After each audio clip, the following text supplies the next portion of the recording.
Hi there, Steve Kaufman here again, the Linguist on Language blog, founder of LingQ. And there seems to be a lot of interest in this subject of testing and language learning, so I thought I would do another video here while the subject is still fresh in my mind.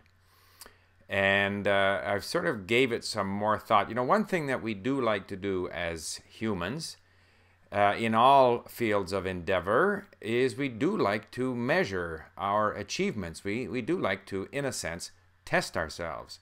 So presumably language learning is no exception.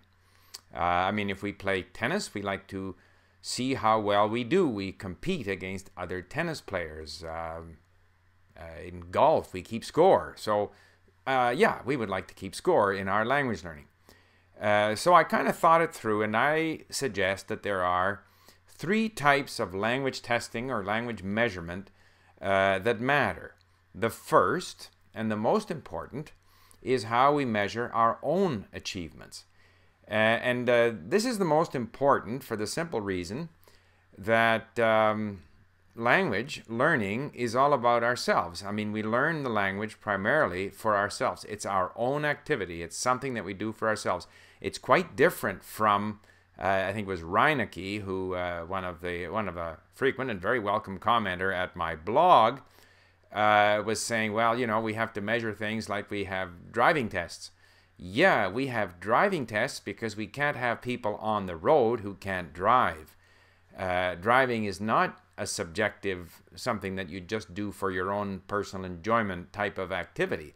Driving is something that gets you from A to B, and also it involves the other people on the road. If you can't drive, if you don't know the rules of the road, you are a menace. You know, similarly, we have to have tests for people who are electricians or plumbers or engineers, airline pilots, you know, even in the field of language, people who are interpreters. We need to determine just what their skill level is. But most people learn languages for their own purposes. So it's less important to have, even if such a thing were possible, to have some kind of an objective test for most people. However, people do want to measure. So the first thing is, my best test is, you know, how well do I understand what I'm listening to? How well can I read a book? How difficult a book can I read? How much trouble do I have expressing myself? Most of us are pretty good at self-evaluating. At LingQ, we have 6 levels. And as long as there's no pressure, as long as I'm not trying to get a job or prove to someone that I have a skill, which maybe I don't quite have, if there's no such other reason, people are quite capable of evaluating themselves on a scale of 1 to 6, for example. Low, you know, absolute beginner, advanced beginner, lower intermediate, advanced intermediate, sort of somewhat advanced, and very advanced. Let's say 6 levels. Most people can do that. And even if they don't measure themselves on that scale, they are constantly aware of how well they're doing. However, some people are not satisfied with that, and some people like to compare themselves. So, you know, at LingQ we do have a measurement of the number of words you know. We measure every form of the word, so depending on the language, that can end up being a large number, because in some languages, that are very inflected, as we say, the words can have many different forms depending on case, or depending on gender, or depending on you know, tense and person and so forth and so on. So that's a measurement. There are very simple tests called cloze tests, C-L-O-Z-E, where you look at a text and certain words are blank, and then you have to pick the right word. So that's a measurement of how, if you, according to LingQ statistics, claim to know 10,000 words, whether in fact you do know them. A relatively easy thing to do. In fact, we intend to introduce it when we eventually have the time at LingQ. So those are the number of ways in which you can test yourself. But the best way really is you have a good sense yourself of how well you're communicating. If anything, people tend to underestimate their abilities. So that's insofar as testing yourself. The next issue is, how do we test a student? And people have commented on my blog, we need to know whether the kids are learning. Well, here I think the most important thing is to test the activity level of the student. And again, that's something we attempt to do at LINC.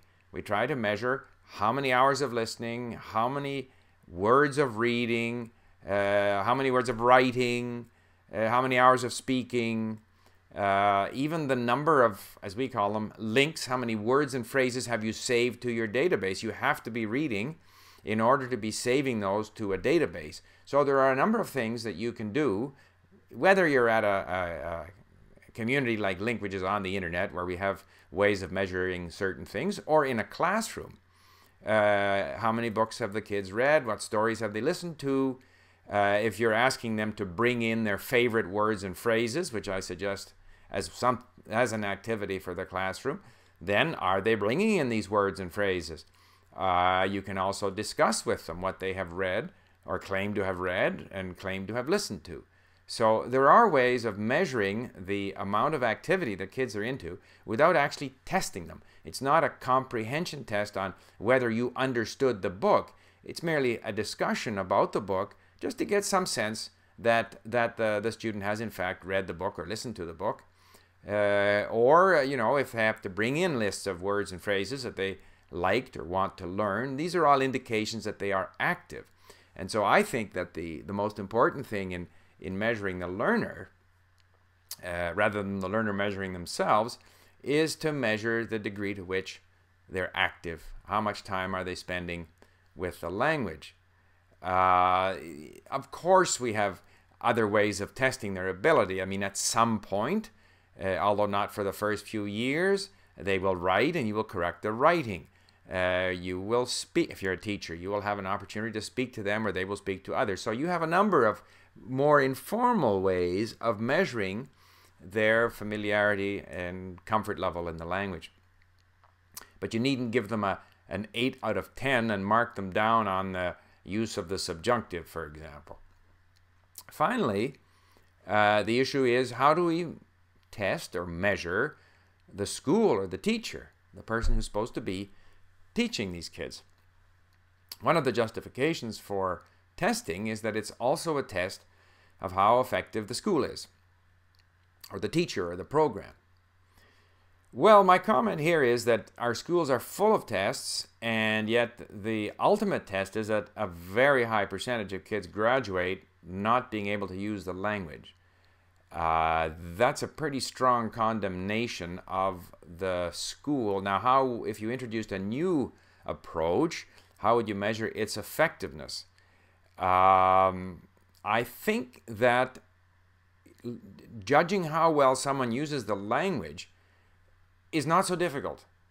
And if the net result is that the student is comfortable with their own achievements in the language, in other words, that first type of testing that I talked about, which is aimed at self-evaluating, if you have numbers that show that the students are very active in the language, that is that second group measuring their level of activity, and if you have applied a form of language education that is based on letting kids choose what to learn and what to listen to and what to read, rather than testing them on points of grammar that have been taught, if all of these things have happened, the student is satisfied with their own level, you have a record of their level of activity, and you are in fact teaching in a way that enables them to be happy with their performance and that they are active. If you're doing all these things, you've done it. And then we don't need to measure you because we know that the system works, if that makes sense. Anyway, thank you for listening. Bye for now.